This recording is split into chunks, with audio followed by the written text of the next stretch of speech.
Champions League group stage football comes to Rugby Park for the first time ever. Let's get into it.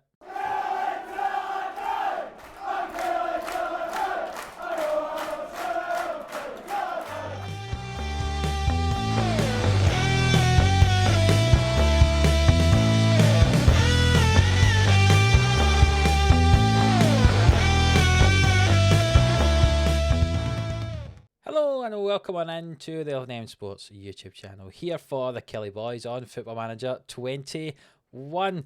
I hope you're doing well. If you're new around here, do hit that subscribe button for daily Football Manager 21 content here with the Killie boys, 11 o'clock Monday to Friday.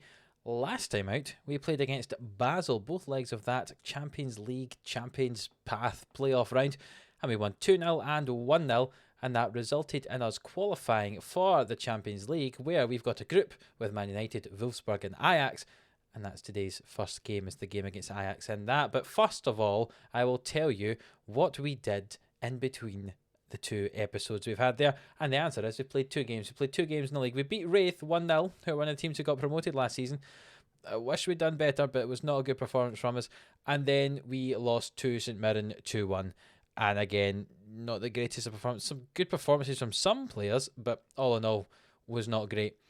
That does leave us, as you can see in the league, defending champions in 10th position with 1 win and 4 losses in the league so far. Hopefully we can turn that around, but you can qualify for the Champions League just by winning the Champions League, can't you? So maybe we'll just have to do that. But the Premiership is something we're going to worry about for the next game. The second half of the episode. The first half is going to be this game, our first Champions League game ever. Proper Champions League game, not a qualifying game, an actual Champions League game ever at Rugby Park, and we play up against Ajax. So let's see the team who's going to be playing in that game.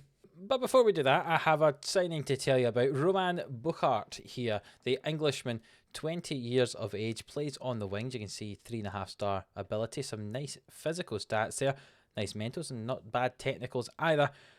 He's been signed from Tottenham on loan for the rest of the season to try and perhaps deal with the left winger issue, because apart from Bolly, we're not really great out there. One small problem with that, though, as you can see in his fitness, he's got some sprained ankle ligaments for the next up to 3 weeks, which means he hasn't actually played since he's come here. But hopefully he'll do the job when he eventually gets to start a game. So added on to his injury, Josh O'Connor's injured as well, as is Jordan Brown. We've got a few injuries, so the squad kind of picks itself. And from that, I have picked this team. We're going to go with much in goal here in the Champions League. Hamilton and Hardley just in front. Egan Riley on the right, Kokovas on the left. Velasquez and Kastrup in the middle of the park, with Tate just in front. Bonilla on the right, Bolly on the left. And Lukic is going to have a game up front, because if we check his form, you can see he had an assist when he played as a right winger against Wraith. He didn't really do much as he plays an attacking midfielder against St Mirren. So one of the last games he played against Basel, he scored a goal when he played up front. It's his only goal of the season.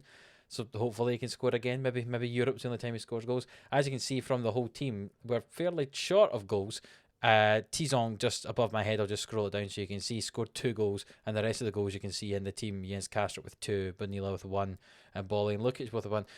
We've not been prolific so far this year, so hopefully we can start scoring goals. I'm not sure if that will happen against Ajax. It's quite a difficult game. Remember, they were the number 1 seed for this group, but hopefully we can play well. Maybe get a result. Let's see what happens here. So here we go. You can see our recent form includes 3 wins, but 2 of those were against Basel. We've been losing to a lot of teams in Scotland, unfortunately, and Ajax, they are playing a 4-4-2. So hopefully we can take over the middle of the park, similar to what we did against Basel.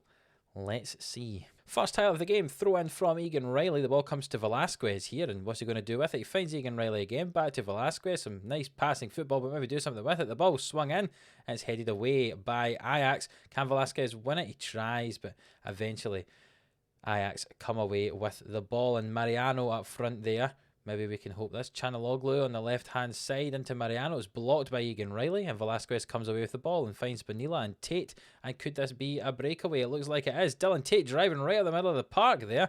And now he forced left, but he hits it, and that is nearly a great goal. But Setford saves that as a first attempt of the match after 7 minutes. Bonilla swings in this corner, and it's headed away. And Ajax will get the ball on the left-hand side here. Played it into the middle. Zerki finds Mbabu on the right-hand side. Back to Schoff. That's Schoff. That's a hard name to say. Mariano into Zerki. And it's just gone wide of the goal. Lots of players very far forward for Ajax there. I think we could play very well on the counter-attack. But saying that, we've had most of the ball. And that was their only chance in the game so far. So maybe we're actually dominating proceedings. We've just not seen it in the highlights. Because here, though, Tate brings up the middle of the park again. He's been very good in this game so far. Kastrup finds Velasquez. Kokovac has made his way up the left-hand side now if it's needed. But Tate into Lukic and Bonilla with the ball. It's a good save from Setford again. Another good chance for us. We need to make some of these count, though. Looking on the right-hand side, Wolfsburg are winning against Manchester United, which is possibly surprising, I would say. I would certainly have expected Man United to be winning that game. And another highlight here, and it looks like it's going to go the way of Ajax. Tagliafico into Owusu and Tagliafico again. I think I said Tagliafico, well, it's Tagliafico. But Bolly gets the ball. It's a poor pass from them. How can we break away? And Babu challenges, and Sanchez finds him again. And on the right-hand side here, Zerki into Mariano, and Much takes it away. Maybe we'll get some slow build-up here and see if we can get a goal just before half-time. Bolly with the ball. He cuts infield as he is, inside forward. He comes right across the field here. What's he going to do with the ball? Now he hits it and it's saved by Setford. Possibly a wasted chance there, but I don't mind it. Don't mind having a shot from goal. Remember, Bolly was our top goal scorer last year. I'm going to say I'm happy with the performance so far. See if I can have a 0-0 draw against Ajax. I think I'd take that, even though it looks like we're totally dominating the game. But we've got an early highlight here in the second half, and Velasquez and Kastrup are passing the ball about between each other. And let's see if someone else gets involved. Indeed, Egan Riley on the right-hand side gets it. He comes into the box, finds Bonilla, finds Bolly, and it's blocked by a defender. Keeper had dived across even though the ball was not there. Velasquez gets it again, finds Bonilla on the right-hand side. And could this be another highlight? No. No, it's not. Well, there's been some poor performances in this team so far, so I'm going to take off Lukic and we'll bring on Alan Graham, and we'll take off Bolly and we'll bring on Gabriel Tizon, who, remember, Tizon scored 2 goals for us. Technically, he's our top goal scorer, so we'll see how he does when he's on that left-hand side. But Velasquez has got the ball here into Tate and Lukic, and before the change is made, Bolly hits it, and Bolly's just hit it wide, and now those changes will be made.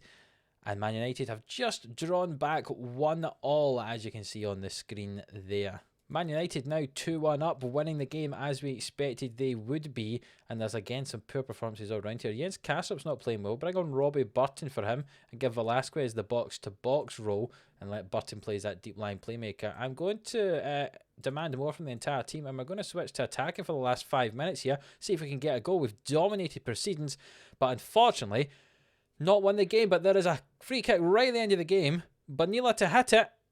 Oh, and it's just saved. It's actually hit off the post, it looks like, to deny Bonilla with the last kick of the ball. A 0-0 draw in the end. That was a bit of excitement right at the end. We could have scraped a win there. I say scrape, but look at those statistics. 17 shots to 2. Our expected goals were nearly 2 goals. That's a game we really should have been winning, and it's really disappointing that we haven't. Man United do end up winning their game. And we draw against Ajax, a game we maybe should have won. Maybe we can get out this group. I'm not sure, but maybe we can. If we get a result against Ajax next time round, it depends how we do against Wolfsburg. We might be the second best team in this group. But I will see you for the game against Falkirk, which I suppose at this rate could be a relegation deciding battle here. You can see in the top right, past winners, Kilmarnock, and now we're down in 10th. But we play Falkirk here, who have lost all 5 games by an average of about 3 goals a game. So hopefully we can do something like that to them as well. And the Champions League is very, very good in terms of money. We've received nearly £1 million for drawing against Ajax, which I'm certainly going to take there. And we've set a new record for gate receipts as well. £450,000 of gate receipts. Being in the Champions League is good for your bank balance. That's all I'm going to say. We got an injury to Finn Malcolm, who's out for 4 weeks with a groin strain. We seem to be getting more and more injuries. And I think we'll keep playing the same tactic we have been in this game here against Falkirk, but I think I'm going to possibly train a new tactic. I'm thinking something like this. I know it seems strange not to play with a striker. Instead of an attacking midfielder, I'd probably be like a shadow striker or something like that. Lucas should play as. And something like that to get the striker more involved with the play. I'm thinking maybe that's why they're not scoring as many goals, because they're maybe a bit isolated up the top. I'm not sure, to be honest, but certainly for the last 2 seasons our strikers have not played well, so we've got to try something, I would say. And you know what? For this game, I think I am going to try it like this. I'm going to bring Lukic back. He can play as a shadow striker, play 4 kind of attacking midfield players instead of the 3 behind the 1, and see what happens. It can't be any worse than what we've basically been playing like so far in this game, and hopefully we can maybe get some goals. Maybe this looks like a tactic we could progress with in the future. The team's basically the same as last time with a couple of changes. Much in goal, Hamilton Hardley at the back. Keegan Riley, Kokavas at fullback, Velasquez and Kastrup in the middle. You're going to have Bonilla on the right. We're going to play Tizon on the left instead of Bolly, and we'll play Tate and Lukic in the middle there in the attacking midfield position. Hopefully it does something. Hopefully we score some goals. Let's see what happens. Definitely the midfielders, with attacking midfielders, should be more involved in the play. I know there's not going to be that focal point up front, but hopefully everyone will be involved and pass the ball about. And normally the attacking midfielders were fairly advanced anyway, but I sometimes felt as if that striker was maybe just a wee bit by himself. So hopefully Lukic is more involved today.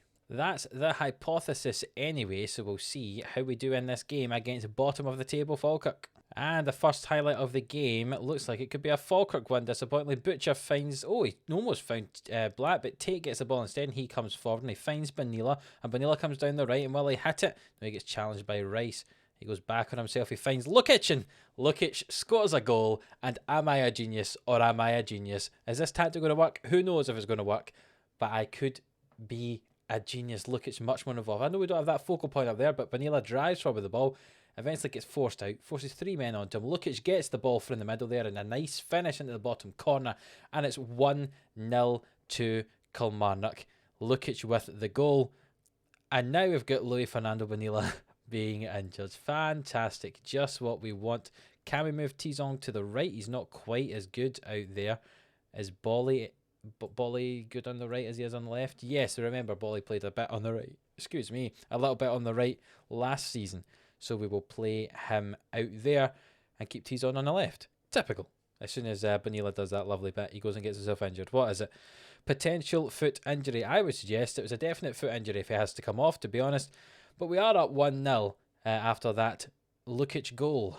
And we've got the ball on the left-hand side. Kokavas throws it into Tizon.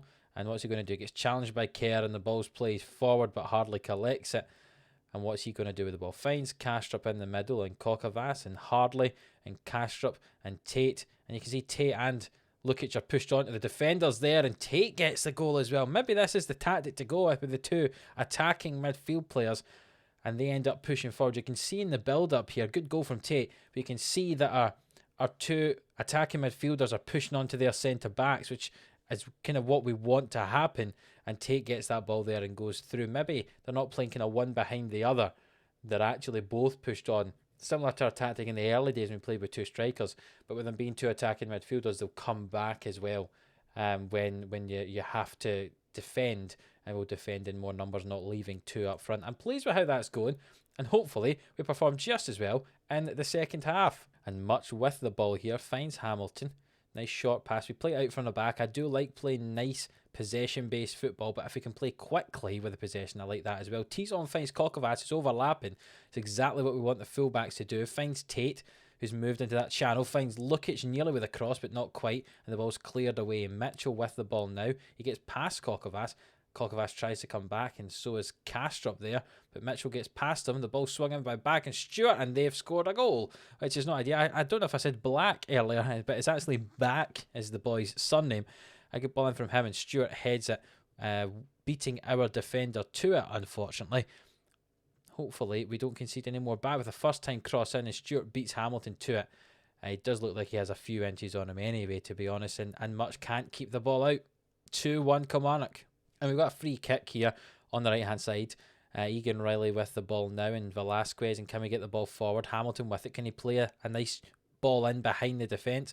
Hardly with it. Finds Tizon, and Tizon finds Kokavas on the left-hand side. And can we cross this ball over? Kokavas back to Tizon. Finds the byline. Kokavas again. Someone swing this ball in. Come on, he does indeed. And Tate hits it. Oh, that's a great save from Angelini in the Falkirk goal. A nice move from us there. I must agree with the commentary down the bottom. Lukic swings it in, and it's headed away. And Lukic with the free kick here. He swings it on. Whoa. I'm almost certain that was a goal. What on earth? That was a great effort from Lukic, but it's bounced off the crossbar, looks like, and just straight into the goalkeeper's hands. That's really unfortunate. We'll need to make some changes here, I think. We certainly will. Jens Kastrup on a yellow and fairly tired as well. Off he comes. We'll bring on Andre Woods. Why not? He can play in there. I've changed my mind. Robbie Burton can come on, and we'll move Velasquez to the box-to-box role, and Egan Riley's struggling at right back, but we don't have anyone to come on for him, unfortunately, which is not ideal. We don't have a Jordan Brown on the bench who can cover all three positions. Who else do we bring off? I think we should bring off Tizong, who's struggling, and Yao Francisco, who's a centre midfielder, but he can also play on the left-hand side as well, so he can come on and do that for us. Tate with the free kick on the wide left, swings it in, Hardley heads it, and beyond Hardley with his first goal of the season, beating the defender to the header, and that's us up 3-1, and that should be a nice win for us. We're going to demand some more from the team as well, just to keep their heads in the game. I know I should probably have done something like, what's the one that says, no, focus? Focus is the one I should have said, but I didn't say it. And as you can see, the time ticks down, and we win 3-1. And I know it's against Falkirk, who are bottom of the table, and who haven't won a game all season, have lost every single game. But a good win nonetheless, just what we needed to improve the confidence of the team. And that's us slightly further away from that relegation zone. Which is not a sentence I thought I'd be saying, having just won the league the year before. And Bonilla is out for 4 weeks, so the injuries really are starting to add up. Unfortunately, I'll let my assistant Tim Cahill, in case I've not mentioned this, Tim Cahill has been my assistant manager since 2023. He joined the reserves as the reserves manager for 3 years, and then became my assistant for the last 3 years. And I've been very, very impressed with him, to be honest. Very happy with him as my assistant. But yes, the injuries are kind of starting to add up, which is not ideal. And hopefully, Buchart here can return fairly soon, and he can be involved in that 4 across the front kind of role. I think I'm going to stick with this and see how we do against some of the bigger teams as well. Hopefully, it makes us a little bit more solid defensively as well. So I am going to test that out over the next few games, and I think I'm going to come back for a Manchester United game away at Old Trafford. That'd be a nice one. Not been at a really big stadium, have we? Apart from Celtic Park, Hampden, Ibrox. Those are fairly big stadiums, but Old Trafford's a different kettle of fish there. So we'll come back for this Manchester United game. I'll play the 5 games in between, and we'll also get to see the Aberdeen game after that as well. You can see actually we have a nice run of away games we've got to play. We've got Wolfsburg, Hibs, Hamilton, and Man United. We're basically not at home for a month. We play Celtic at home on the 26th of September, and then we'll play that Aberdeen game in that video on the 24th of October. So hopefully we don't get too homesick. But yeah, come back for that Man United game and that Aberdeen game. If you have enjoyed this episode, please do hit that like button, hit that thumbs up. It really does help out the channel. Subscribe if you haven't already for more Football Manager content. And until the next one, we'll see you then.